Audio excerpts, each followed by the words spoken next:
Morning swim class here at Bullfrog Bay.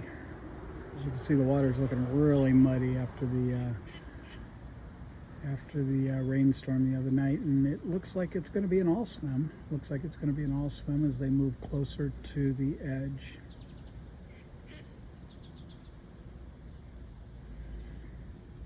The instructor's giving a little bit of instruction.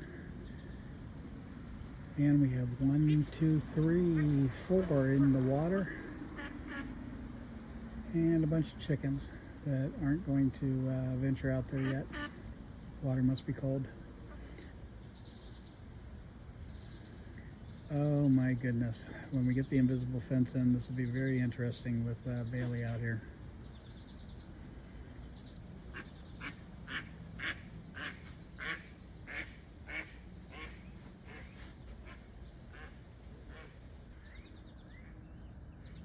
We had a rebel, found out he had wings, and he has said later